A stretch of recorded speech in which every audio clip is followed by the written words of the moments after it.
বিষ্ণুক পূজন্ত সাৱধান কৰি মন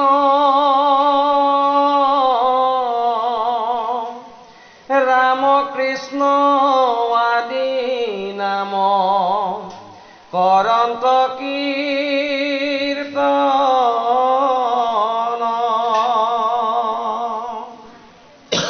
মলয় পৰ্বতে দিব আশ্ৰম আশ্ৰয় তাত থাকি মাধৱক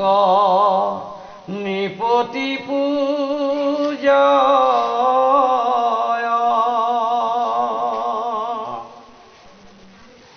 মহাজ্ঞানী ৰাজা ধৰি আসামন ব্ৰত মাথে জতা ভাৰত পইচাত সদাৰত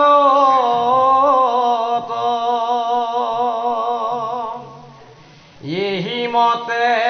ঈশ্বৰক পূজিয়াৱা ছয় শুনা ৰাজা যেন কথা প্ৰৱৰ্তিলা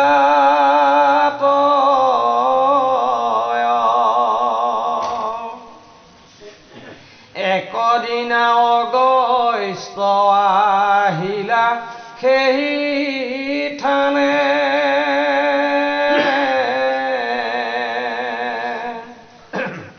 যাহাৰ শস্যা হব জগতে বখানে ও আগে পাছে অসংখ্যাত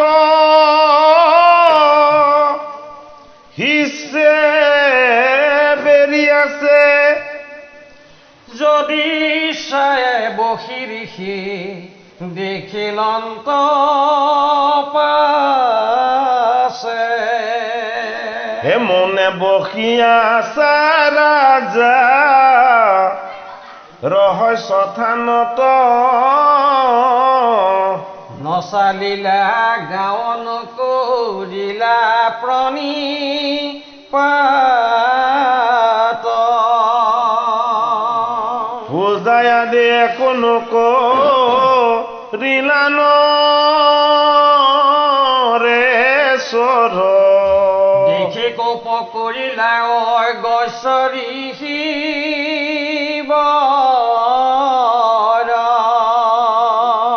কোপৰ বেগত ঋষি নৃপতিৰ পতি দিবাক লাগিলা সাপ কৰিয়া যুগতে এইটো দুষ্ট চিত জানো অসাধু নিশ্চয় একো সাধু হন্তে নয়ো বুদ্ধি কপাৱয় ও আজি আৰু কেনে বাম নকয় মান এহি হেতু তামসিক জন্মে হওক স্থান ও হস্তি হেন বহি আছে গৰ্ব কৰি আতি এতে কতই সেহি গজ জাতি ও নিগদতি শোক শুনা পৰীক্ষী ত বাপ এহি মতে অগস্ত্য দিলন্ত চন্দ্ৰ অদ্ভুত আশ্চৰ্য ঋষি ভক্ততে প্ৰধান ছাত্ৰগণে সমেত পাছে গৈলা নিজ থান ইন্দ্ৰদুম্ন মহাৰাজ ঋষি ধৰ্মে স্থিত সাপ পায়া অদৃষ্ট চিন্তিলা হৃদিত মোৰ হেন কৰ্ম আছে হে ঈশ্বৰ ইচ্ছা মহাঋষি অগস্ত্যৰ দোষ নাহিয়াত এহি মতে অৰ্থচয় মনে আলোচিয়া ও পাইলা হস্তি জন্ম পূৰ্ব দেহাক এৰিয়া মহাতামসিক জন্ম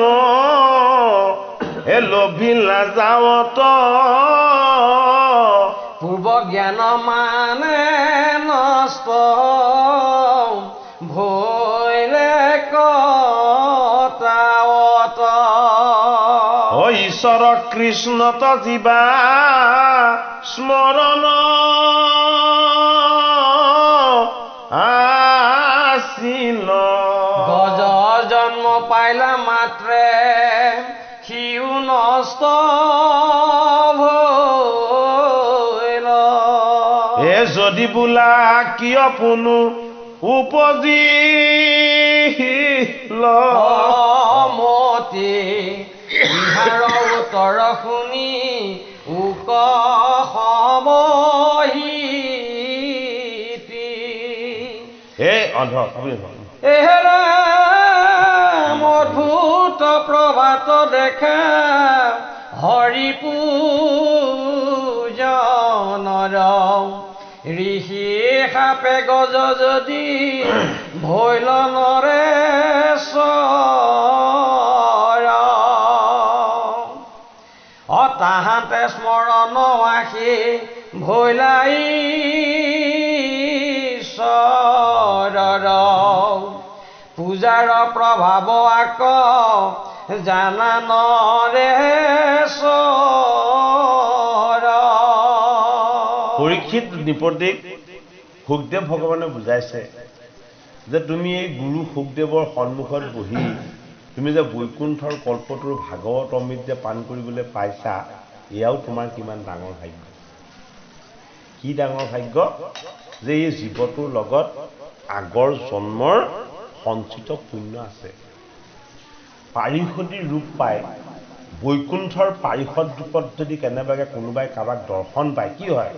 সেই জীৱই ঈশ্বৰ দৰ্শনৰ পুণ্য লাভ কৰে গজেন্দ্ৰই স্তুতি কৰি কি হৈ গ'ল বৈকুণ্ঠৰ পাৰিষদ ৰূপ প্ৰাপ্ত হৈ গ'ল পৰীক্ষিত নৃপতিক সুখদেৱ ভগৱানে যিখিনি কৈ আছে এইটো কি এইটো কোৱা হয় দৰ্শন যিটোৱে কৈ দিয়ে সেইটোৱে দেখি যায় শাস্ত্ৰভাগ বৈকুণ্ঠৰ শাস্ত্ৰ অন্য শাস্ত্ৰত ক'লে শুনাহে যায় কিন্তু বৈকুণ্ঠৰ শাস্ত্ৰত কৈ দিয়াৰ লগে লগে কি হৈ যায় যে কৃষ্ণই নৃত্য কৰিছে বুলি কোৱাৰ লগে লগে পৰীক্ষিতে কৃষ্ণই নৃত্য কৰা দেখিছে চন্দ্ৰ মানে পচন্দ নহয় সেইটো নহয় সেইটো চন্দ্ৰ নহয় চন্দ্ৰ সাপ মানে পচন্দ আচলতে বাক্যৰে দিয়া সাপটোতকে ডাঙৰ সাপ নাই মনো কষ্ট পালে মনো কষ্টটোত চন্দ্ৰ মানে পচন্দ সাপ সেইটোকে যে পদত চন্দ্ৰ সাপ বুলি কৈছে আচলতে পচন্দ তাৰমানে ব্ৰহ্ম সাপ আচলতে এই কথাটো ব্ৰহ্ম সাপটো কিমান মানে ডাঙৰ বস্তু এইটো ভাগৱতৰ ৩য় স্কন্ধত দেখাইছে ৩য় স্কন্ধত মানে অদিতিৰ যেতিয়া অসময়ত কাম বাসনা জাগ্ৰত হ'ল দুটা পুত্ৰ আহি অসুৰজনীত জন্ম হ'ব আৰু বৈষ্ণৱসকলক তেওঁলোকে পীড়িত কৰিব এই কথাটো গম পালে তেতিয়া আকৌ কশ্যপে কৈছে বৈষ্ণৱসকলে যদিও বৈষ্ণৱক যদিও পীড়িত কৰিব তেওঁলোক কিন্তু বিষ্ণুৰ হাততে মৃত্যু হ'ব এতিয়া দ্বিতীয়ে কৈছে যে মোৰ অন্তৰখন এতিয়াহে ভাল লাগিছে বোলে কেলে মোৰ এই পুত্ৰ দুটা যে ব্ৰহ্ম সাপত মৃত্যু নহয় বস্তুটো বুজি পাইছে নে বাৰু যে মোৰ পুত্ৰ দুটা বিষ্ণুৰ হাততে মৃত্যু হ'ব ব্ৰহ্ম সাপত মৃত্যু নহয় তাৰমানে ব্ৰহ্ম সাপটো জনমে জনমে লাগি লাগি গৈ থাকে আৰু ডেঞ্জাৰ গম পাইছে নে কোনোবা কেইজনমানে যদি কাৰোবাক বেয়াকে কৈ দিছে যে তোৰ সমান আৰু দুৰ্যোগ অনিষ্ট কাৰো নহ'ব জানো বাৰু সেইটো তেওঁ ভুগিবই লাগিব বাক্যত কোন আছে বাক্যত আছে অগ্নি আত্মা সেইকাৰণে বাক্যক বহ্নি বুলি কোৱা হয়নে জুই একুৰা জ্বলাই দিলে মানে সি ওপৰলৈ ধোঁৱাটো উৰি যাবই জুই একুৰা নুমাই দিব পাৰিব কিন্তু ধোঁৱাটো ৰাখিব নোৱাৰে হা শব্দ ব্ৰহ্ম সেইটো কাৰণে আমি যাতে সেই বিষয়বস্তুবিলাককো যাতে আমি মনত অকণমান আলোচনা কৰোঁ ভাবেৰে সৈতে যে আমাৰ এইখন মুখেৰে যাতে কাৰোবাক সদায় ভালকেহে কিবা এটা কোৱা হয় ডাঙৰ কথা শুনিব বেয়াকে ক'লে কোৱাজনৰো ক্ষতি যিজনক ক'লে সেইজনৰো ক্ষতি দুজনৰ ক্ষতি হয় যিজনে বেয়াকে ক'লে তেওঁ কি ক্ষতি হ'ল তেওঁ যিকণ সঞ্চিত পুণ্য আছিলে সেইকণ শেষ হৈ গ'ল সেইটো কাৰণে পৰীক্ষিতক কি কৈছে যে তোমাৰ আগৰ জন্মৰ সঞ্চিত পুণ্য আছিলে তুমি ভাগত তুলিবলৈ কিয় পালা তুমি মাতৃ গৰ্ভত থাকোঁতে উত্তৰাই অস্বস্থামাৰ যেতিয়া সেই ব্ৰহ্মাস্ত্ৰত যেতিয়া স্থাপিত হৈছিল তেতিয়া উত্তৰাই কাক মাতিছিলে হে কৃষ্ণ মই এতিয়া জ্বলি পুৰি নিশেষ হ'ম মোৰ সন্তানটোৰ মৃত্যু হৈছে ইতিমধ্যে তুমি আহি উদ্ধাৰ কৰা কৃষ্ণই আহি গৰ্ভত কি কৰিলে তেওঁক দেখা দি দিলে যিটো জীৱৰ গৰ্ভতে কৃষ্ণ দৰ্শন হয় সেইটো জীৱই বাৰু সেই জন্মতে ভাগত কিয় শ্ৰৱণ কৰিবলৈ নাপাব হয়নে বাৰু তোমাৰ কিবা এটা ভুল হৈছিলে কি ভুল হৈছিলে যে তুমি জীৱ হৈ জন্ম লৈ তুমি হাতত ধনু লৈ মায়া বনত মৃগ চিকাৰ কৰিবলৈ গৈছিলা ভুলটো পৰীক্ষিতে কৰক নকৰক আমাকহে দেখাইছে দেখুৱাটোতো আমাকহে দেখাইছে যে আমি যাতে মায়া মৃগ খেদি খেদি আমাৰ সময়বিলাক নষ্ট নকৰোঁ এথিক্সটো সেইটোৱে যে আমি যাতে পজিটিভিটি যিটো ভাল বস্তু ইতিবাচক যিটো আমি যাতে ইতিবাচক বস্তুবিলাকক যাতে আমি আয়ত্তলৈ আনিব পাৰোঁ হয়নে বাৰু বিশেষতে এটা প্ৰসংগ কৈছোৱে লোহা টুকুৰা চুম্বক টুকুৰা হয়নে নহয় বাৰু কিছুমান মানুহে পৃথিৱীত এনেকুৱা মানুহো আছে যেনেকুৱা দুৰাৰোগ্য ৰোগ নহওক চাই দিয়াৰ লগে লগে ভাল হৈ যায় হয়নে সেইটো কেইজনক কৰিব পাৰে সেইটো খুব বেছি 10 জনকে কৰিব পাৰিব 11 নম্বৰজনক কৰিব নোৱাৰে কিয় কৰিব নোৱাৰে সেইটো তেওঁ আত্মসাধনা তেওঁ সাধনাৰ বলত সঞ্চিত যিকণ পজিটিভিটি আছে সেইকাৰণে বহুত নিগেটিভিটি আঁতৰ কৰি দিব পাৰে হয়নে বাৰু যিজনৰ লগত সেই পজিটিভিটিকণ সঞ্চিত হৈছে তেওঁৰ ওচৰলৈ সেই ঋণাত্মক নিগেটিভিটিখিনি আহিব নোৱাৰে গতিকে আমি ঈশ্বৰ সেৱা কিবা এটা লাভৰ কাৰণে কৰিব নালাগে কিবা এটা পাম বুলি কৰিব নালাগে আমি ঈশ্বৰ সেৱা কিয় কৰিব লাগে আমাক যাতে আমি শুদ্ধ কৰি ৰাখিব পাৰোঁ আমি যাতে শুদ্ধ পথত আমি নিজে থাকিব পাৰোঁ চলিব পাৰোঁ হয়নে আমাৰ ওচৰলৈ আপদ বিপদ অমংগল এইবিলাক আহিবই জীৱৰ ওচৰলৈনো দুখ কষ্ট ক'ত নহাকে থাকে আহিবই হয়নে বাৰু কিন্তু আমি যাতে সেই দুখ কষ্টটো যাতে আমি বিফল হৈ নপৰোঁ আমি বিতত হৈ নপৰোঁ আমি অতিষ্ঠ হৈ নপৰোঁ আমাৰ লগত যাতে অকণমান ধৈৰ্য থাকে হয়নে বাৰু এই ইন্দ্ৰদুম্ন ৰজাৰ ওচৰলৈ মৃত্যুৰ নিচিনা দুৰ্যোগ আহিব মৃত্যুটো আকৌ হ'বতো হ'ব কি হ'ব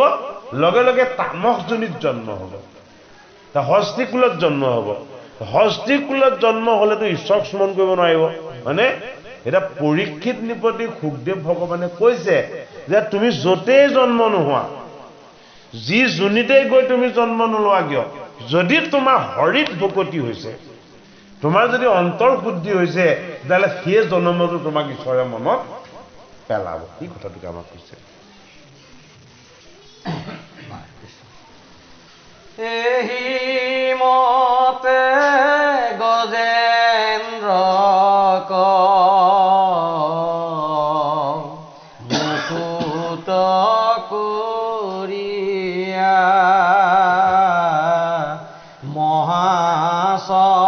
মহাচমৎকাৰে প্ৰভু আচন্ত ৰহিয়া বেছি নাই হৈছে বহুত সৰকাৰে পঢ়িলে হৈ যাব অকল এই পৃষ্ঠা আছে সামৰি বেছি নাই মই অকল সকা পঢ়িছোঁ ৰ'ব ঐ এহিমতে গজেন্দ্ৰক হে মুকুট কৰিয়া হে মহা চমৎকাৰে প্ৰভু হেয়া সন্ত ৰহিয়া সেহি বেলায়াতি প্ৰীতি ভাবেন্দে বহৰি ফুলন্ত বচন গজ গণিক সাদৰী এ সৰ্বজনে নিশবদে শুনি আৱাচয় কৰন্ত প্ৰশংসা প্ৰভু সৰ্বভূতময় হে ভগৱন্ত নিগদতে শুনা গজৰাই আমাক তোমাক যিটো স্মৰয় সদায় হে সমস্তে পাপতে তাৰা হে মুকুট হুঁয় শুনাও আৰু কহ কিছো স্মৰণ বিষয় পৰীক্ষিত নিপতিক নিশ্চিত কৰি দিলে যে তোমাৰ এতিয়া লগত একো পাপ নাই কিয় একো পাপ নাই যে তুমি গাহ গজেন্দ্ৰ উপাখ্যান শ্ৰৱণ কৰিলা গাহ গজেন্দ্ৰ উপাখ্যান শ্ৰৱণ কৰিলে কি হয় বোলে টিকুট পৰ্বতত যি তিন তৰু লতিকা বিৰিখ জল আছিলে এইবিলাকৰ যদি কথাটো শ্ৰৱণ কীৰ্তন কৰি দিয়ে তাৰ এটা পাতো যদি কাৰোবাৰ স্পৰ্শ হয় ঈশ্বৰ স্পৰ্শৰ যি পুণ্য সেয়া লাভ হ'ব পদত সেই কথাখিনি কৈছে কিয় ইমান পুণ্যৱান হ'ল সেই ঠাইখন হয়নে সেই ঠাইখনক পুণ্যশীল কৰি তুলিলে ভকতিৰ বলত কোনে গজেন্দ্ৰই তেওঁ ভক্তি আৰু সাধনাৰ বলত তাৰ যদি জলত কোনোবাই হাত দিয়ে তাৰো মুখ্য সাধন হ'ব তিন তৰু লতিকা বিৰিখৰ এটা পাতকো যদি কোনোবাই স্পৰ্শ কৰে তেতিয়াও সি পুণ্য প্ৰাপ্ত কৰিব কিয় ঈশ্বৰে সেই বিশ্বাসটো গজেন্দ্ৰক দিছে যে তুমি মোক শৰণ লৈ মোক ভজি মোক উপাসনা কৰি তুমি এটা তামসিক জীৱ আছিলা কিন্তু তুমি বৈকুণ্ঠৰ পাৰিষদ ৰূপলৈ নিজকে উন্নীত কৰিলা তোমাৰ লগত যি পুণ্যতা আৰু পবিত্ৰতা আছে সেইখিনিয়ে সমস্তখিনিকে উদ্ধাৰ কৰিব পাৰিব এই কথাটো আমাক জনাইছে হে ৰাম তুমি কিৰা কৰিলা ইহি সৰোবৰ ইহি পৰ্বতত আছে যতে গবৰ বৃক্ষ বেত তৰুলতা হে যতে কৱাচয় কল্পতৰু আদি দেৱ বৃক্ষ প্ৰকাশয় আসম বাৰ মাজে ক গোটা কস্মৰয় সমস্তে পাতকতাৰ তেখনে হৰয় হে পৰ্বতৰ আছে দেখা এহি তিনি সিংহ পৰম সুন্দৰ আতি দেখিতে বিৰিংগ এক গোটা মোৰ স্থান হে বমাৰ ওপৰ হে আৰু গোটে নিবাসক ৰন্ত জানাহৰ ক্ষীৰোদসাগৰ ইটো মোৰ প্ৰিয় স্থান জ্যোতিময় শ্বেত দীপ ইহাৰ সমান পৰীক্ষিত নিপতিক ক'লে সুখদেৱ ভগৱানে যে ইয়াত যে তিনিটা শৃংগ আছিলে সেই শৃংগ তিনিটাত কোন কোন আছে শুনা য'ত গজেন্দ্ৰই তাত ক্ৰীড়া কৰিছিলে যে এটা শৃংগত আছে ব্ৰহ্মা হয়নে ব্ৰহ্মাই ব্ৰহ্মময় সাধনা কৰি আছে বোলে এই শৃংগটোৰ নাম কি আছিলে এই শৃংগটোৰ নাম আছিলে ৰজক মানে ৰূপালী মানে বাৰু এটা শৃংগত আছে হৰ সেই শৃংগটো কেনেকুৱা আছিলে বোলে সেই শৃংগটো পিংগল বৰ্ণৰ তামৰ নিচিনা হয়নে আৰু এটা শৃংগ কি বোলে এটা শৃংগ একদম খুব বগা জ্যোতিৰ্ময় সুবৰ্ণৰ দৰে সদায় উজ্জ্বলি থাকে সেইটো কি সেইটো হ'ল সাত্বিকতা মানে ৰজগুণী দেহ তমগুণী মন সাত্বিকতা আমাৰ আত্ম অনুভৱখিনি যদি আমি আত্মসমালোচনা কৰিব পাৰিছোঁ নিজে কৰা ভুলবিলাকৰ কাৰণে আমি নিজেই যদি তাৰ কাৰণে প্ৰায়শ্চিত্তৰ ব্যৱস্থা কৰিছোঁ এনেই ধন ধান কিবা দি প্ৰায়শ্চিত্ত নহয় আমি তেখেতৰ ওচৰত জগৰ লগাইছোঁ তেখেতক গৈ ক'ব পাৰিব লাগিব যে এইটো মোৰ ভুল হৈছে আপুনি এইটো মাফ কৰিব সেইটো কি হ'ল মোৰ আত্ম অনুশোচনা হ'ল আৰু তেখেতে কি কৰিব হে নাই নাই সেইটো আমি তেনেকৈ ভবা নাই মানুহৰ কেতিয়াবা অজানিতে ভুল হয়েই মানুহৰ ই ক্ষমা কৰিব পৰা গুণটো কাৰ ভগৱানৰ আটাইতকৈ বেছি ক্ষমাৰ গৰাকী হ'ল ভগৱান হয়নে বাৰু যদি কোনোবাই কাৰোবাক ক্ষমা কৰি দিব পাৰিছে পদত কি বুলি কৈছে যে ক্ষমাৱন্ত পুৰুষৰ নাহি পৰাভৱ যিজন ক্ষমাৱন্ত লোক সেইজনৰ কেতিয়াও পৰাজয় হ'ব নোৱাৰে কিয় পৰাজয় হ'ব নোৱাৰে আৰু তেওঁৰ ভিতৰতে গোটেই ক্ষমাৰ মূৰ্তি হৈ আছে তেওঁ যিজনে কাৰো কোনো ছিদ্ৰই নেদেখে ছিদ্ৰই নধৰে যে সেইজনৰ কেনেকৈ কিবা এটা অনিষ্ট হ'ব বা পৰাজয় হ'ব সেইটো কাৰণে গজেন্দ্ৰ উপাখ্যানৰ টিকুট পৰ্বতৰ তিনিটা শৃংগ হয়নে ৰজত হ'ল আমাৰ দেহ হয়নে তামসিক পৰ্বতটো হ'ল আমাৰ তমগুণী অহংকাৰবিলাক আৰু সাত্বিক পৰ্বতটো হ'ল আমাৰ সত্য শুদ্ধ আত্মমুখী শুদ্ধ বিচাৰবিলাক এই শুদ্ধ বিচাৰবিলাক য'ত কৰা হয় হয়নে তাতেই ঈশ্বৰ প্ৰকাশ হয় সেইটো কাৰণে কৈছে ইয়াৰ তিন তৰু লতিকা এইবিলাকেও বেদ বাহবিলাকেও কি কৰিব কোনোবাই যদি দেখিছে তেতিয়াহ'লে পুণ্যতা প্ৰাপ্তি হ'ব কিয় পুণ্যতা প্ৰাপ্তি হ'ব যে গুণময় হৈ থাকিলেও তাত নিৰ্গুণ আত্মাৰ প্ৰকাশ হৈছে এই নিৰ্গুণ আত্মাৰ যিটো প্ৰকাশ সেই প্ৰকাশটো হ'ল ভগৱন্তৰ আচল স্বৰূপ সেইটো কাৰণে নিজে কেৱল দুখ কৰাই নহয় দুখ কৰি আত্ম অনুশোচনাৰ দ্বাৰা গজেন্দ্ৰই সেই দুখৰ প্ৰায়শ্চিত্তৰ ব্যৱস্থা কৰিছে হে যতক সমানে সবে স্মৰণ বিষয় স্মৰণ মাত্ৰকে সৰ্ব পাপ ক্ষয় প্ৰসংগত আনুসব স্মৰণৰ ফল ভগৱন্ত দেৱে তাক বোলন্ত সকল অমূৰ প্ৰিয় বনমালা শিৱ কৌস্তৱ কমদ কি গদামূৰ পৰম বল্লভ হে সুদৰ্শন পাঞ্চ জৈন হে শংখ শ্ৰেষ্ঠতৰ গুৰুৰ মোহৰ জান পক্ষীৰ ঈশ্বৰ হে অনন্ত মুহুৰ কলা জগতে বিদিত লক্ষ্মী দেৱী আমাক আশ্ৰয়ে থাকে নিত ব্ৰহ্মা দেৱ প্ৰহ্লাদ ৰদ দেৱ ঋষি আৰু স্মৰণৰ স্থান শুনিও হৰিষি হে মৎস্য কুৰ্ম আদি নানা ধৰো অৱতাৰ কৰি আছো কৰ্ম ছয়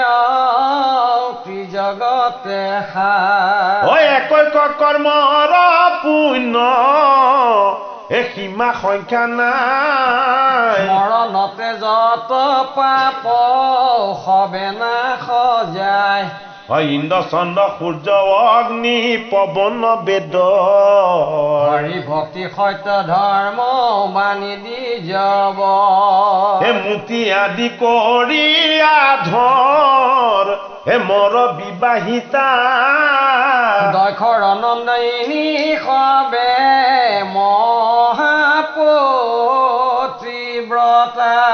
হে চন্দ্ৰৰ ৰোহিণী আদি প্ৰিয় ৰুচিকৰ অদিতি প্ৰমুখ্যে যত ভাৰ্যা কশ্যপ হে গংগা সৰস্বতী নন্দা আৱ যমুনা ঐৰাৱত ধ্ৰুৱ সপ্ত ঋষিয়া ৰুশুনা যিষ বমনুষ পূৰ্ণ অকীৰ্তি আতিশয় যুধিষ্ঠিৰ আদি তাক জানিবা নিশ্চয় যতে কহিলো মানে তোমাৰ আগত যেন মনে স্মৰিব তাক শুনিও সাম্প্ৰত ৰাতি অৱসানে নিদা তেজিয়া উঠিব ইন্দ্ৰিয়ক দমি একাগ্ৰচিত্ৰ হৈব যতে কহিলো মানে সবাকে স্মৰিব মোহৰ বিভূতি হেন মনত মানিব ভগৱন্তৰ যিটো নিৰ্গুণ তত্ত্ব এই নিৰ্গুণ তত্ত্বটো ক'ত আছে তেওঁ গুণময় বিভূতিবিলাকতে আছে যে কাক মোক ঈশ্বৰ তত্ত্ব বুলি ভাবিবা যে গৰুৰ ৰূপী পক্ষী যি পক্ষীত মই অৱস্থান কৰোঁ হয়নে মোৰ যি কমৌদুকী গদা এই গদাক স্মৰণ কৰিবা হয়নে শংখ চক্ৰ গদা পদ্ম মোৰ এই পবিত্ৰ ৰূপ মোক অনুভৱ কৰিবা আৰু কি কৈছে মোৰ কণ্ঠত কৌস্তভ মণি আছে তাকো তুমি স্মৰণ কৰিবা আৰু কি কৈছে মোক এই সদায় উপাসনা কৰি গীত গাই গোবিন্দৰ আশীৰ্বাদৰ ভাগ লোৱা তুমি মনত পেলাবা দেৱঋষি নাৰদৰ কথাও কৈছে হয়নে শ্ৰেষ্ঠ শ্ৰেষ্ঠ ঋষিসকল দ্বিজসকল যিসকলে মোৰ প্ৰেমত সদায় ভক্তি আৰু শ্ৰদ্ধাৰে সদায় মুঠ পৰায়ণ হৈ থাকে সেই শ্ৰেষ্ঠ শ্ৰেষ্ঠ ঋষিসকলকো স্মৰণ কৰিবা শুকদেৱ নৃপতিয়ে শুকদেৱ ভগৱানে পৰীক্ষিত নৃপতিক কৈছে যে তুমি গাহ গজেন্দ্ৰ উপাখ্যান শ্ৰৱণ কীৰ্তন কৰাৰ পাছতো ভগৱন্তৰ ভকত বৈষ্ণৱ ভগৱন্তৰ ৰূপ ভগৱন্তৰ লীলা ভগৱন্তৰ নাম ভগৱন্তৰ ধাম এইবিলাক তুমি হৃদয়ত সদায় স্মৰণ কৰিবা কি হ'ব বৈকুণ্ঠৰ পাৰিষদজন যি পুণ্যৰ গৰাকী সেই পৰীক্ষিত নৃপতি সেই পুণ্যৰ ভাগ তুমিও লাভ কৰিবা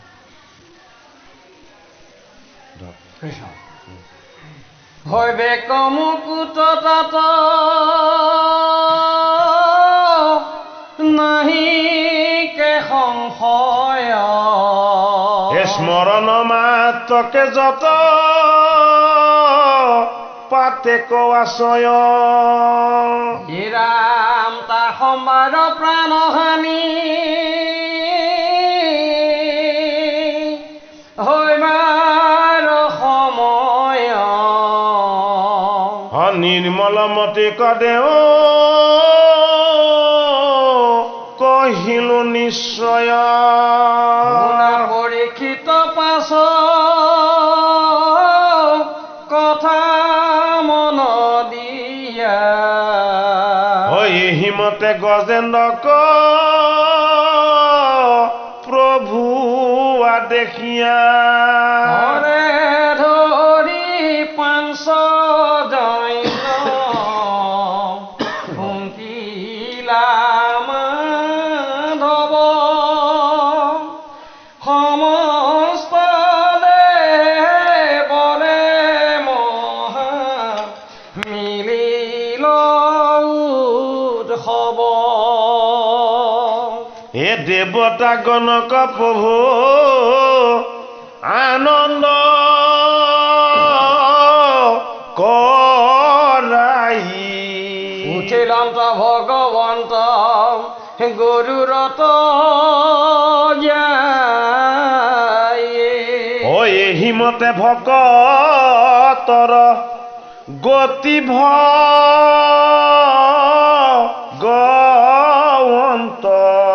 গজেন্দ্ৰক নিজ পাৰিষদ কৰিল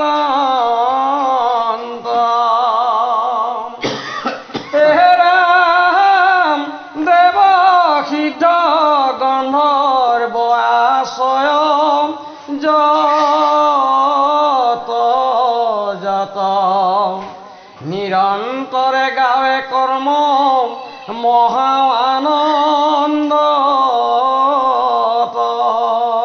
চতুৰ্ভীতি বেৰিয়া কৰয় জয় পাৰিষদ হুয়া গজ লগতে চল হে মহামহোৎসৱে কৃপা ময় ভগৱন্ত গৰুৰ বাহনে নিজ গৃহ কহ গৈলন্ত অদ্ভুত গৃহতাৰ পতন্তৰ নাই আনন্দতে সেই গৃহে থাকিল গোসাঁই হে গজেন্দ্ৰ মুখন কথা ভৈলা সমাপত আৰু ফলশ্ৰুতি কথা শুনিও সাম্প্ৰত এহিমতে মহাৰাজা আগত তোমাৰ পঢ়িলো কৃষ্ণৰ লীলা মহিমায় পাৰ যেন মতে গজেন্দ্ৰক কৰিলা মুখ্যন ইহাক শুনিলে হবে যশস্যাবৰ্ধন এই কামনা কৰিয়া ইয়াক যিজনে শুনয় তাহাৰ উত্তম স্বৰ্গ অনায়াসে চতুষ্পদে পুন কলি যুগৰ কলমখ শ্ৰৱণ মাত্ৰকে তাত হৰয় নিশেষ এৰাম দুস্বপ্ন নাদি নাশ অনুযত মংগল শ্ৰৱণতে সমস্তৰে হুয় কুশল এহি হেতু আপোনাৰ কুশল কমনে ব্ৰাহ্মণ প্ৰমুখে আক গাৱয় অযতনে প্ৰভাততে উঠি আপ বিতভা বহয় দুস্বপ্ন নাদি নাশ অৰ্থে কীৰ্তন কৰ যতে কহিলো ফল শ্ৰৱণ কীৰ্তনে একান্ত ভগতে তাক মনত নগনে কিন্তু তাৰা শ্ৰৱণ কীৰ্তন ৰিয়াতি প্ৰেম ভকতিক মাত্ৰ খোজে দিনে ৰাতি মহাভাগৱত পুৰাণতুছে স্থতৰ মহন্তৰ নিৰূপণ অষ্টম স্কন্ধ মনন্তৰ নহয় মনন্তৰ অষ্টম স্কন্ধটো হ'ল ভাগৱতৰ দশলক্ষণৰ এটা লক্ষণ হ'ল মনন্তৰ মনন্তৰটো অষ্টম স্কন্ধত পৰে মানে একো নহ'ব এহেৰা মহাভাগৱত গজেন্দ্ৰ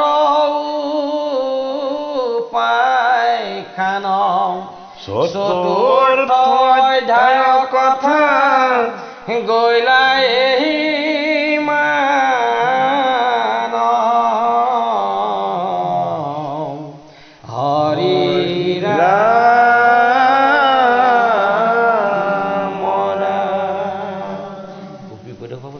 কবি উপদেশক পাকে সামৰিছোঁ দেই হে মহাভাগৱত গজেন দৰ পাখ্যান এ চতুৰ্থ অধ্যায় কথা গৈলায়ে হিমান ৰাম শুনি উক সৰ্বজনে নামৰ মহিমা ব্ৰহ্মাহৰ আদি কৰি নপাৱন্ত সীমা এ ব্ৰহ্মাণ্ড ভিতৰে আছে যে নৰ নামক বুলিবে ইচ্ছা কৰো তোমাৰ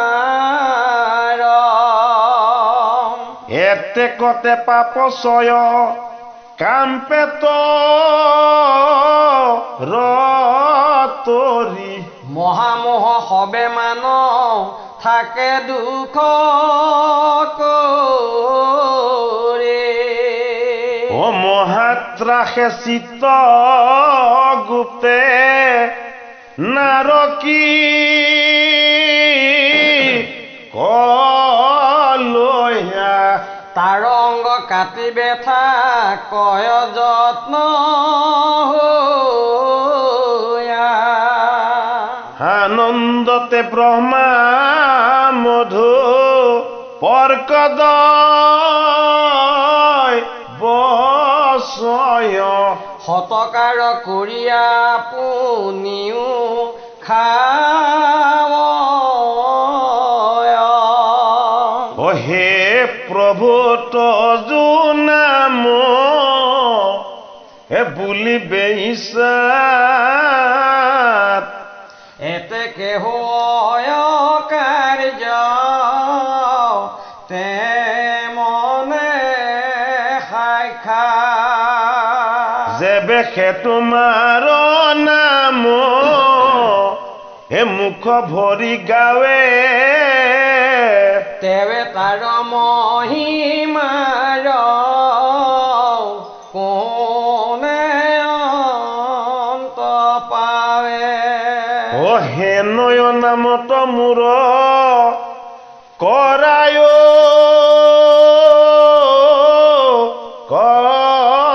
কৰতি হে প্ৰভু কৃপাময় উগতে ৰগতে আৰু এক কৃপাময় কৰুণী বেদন মোক সৰ্বজনে বোলে গোপাল চৰণ ইটো নাম সাফলিও নন্দৰে তনয় তুজু চৰণত থান দিবা কলাগয় ও সত্যে সত্যে ভৈলো মই তোমাৰ কিংকৰ কৃপা কৰা দেৱ দামোদৰ হে বান্ধৱ মাধৱ মোক নেৰিবা চৰণে বৈষ্ণৱ জনত প্ৰীতি নচাৰো কমনে যতনৰ নাৰী সবে এৰিও কোমতি গায়ো ৰাম কৃষ্ণ নাম কৰিয়া ভকতি এৰাম কেৱল ভকতি জানাৰা হয় আহো পৰুৰ সাৰ্থ কৰি বোলা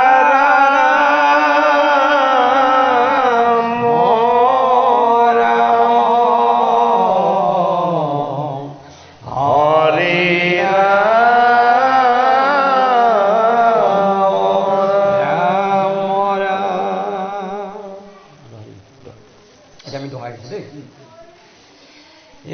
ৰাম যত নৰ নাৰী হবে এৰিও কোমতি গায়ু ৰাম কৃষ্ণ নাম কৰিয়া ভোকতে ৰাম কেৱল ভকতি জানা ৰাম ৰাম আহো পুৰুষাৰ্থ কৰি বোলা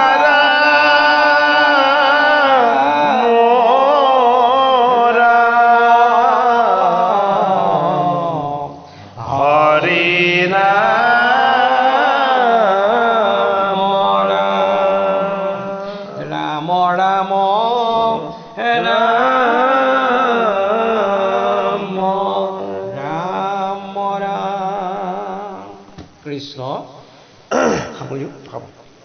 জয় ৰাম জয় ৰাম জয় নাৰায়ণ জয় নাৰায়ণ জয় কৃষ্ণ জয় কৃষ্ণ জয় জগদ্গুৰু শ্ৰীমন্ত শঙ্কৰ জয় জগত গুৰু শ্ৰীমন্ত শঙ্কৰ কৃষ্ণ হৰি ও হৰি ও ৰাম অপৰাধ বিনা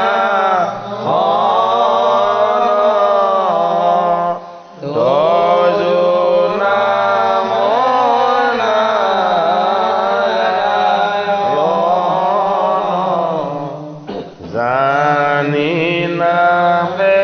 পখিলো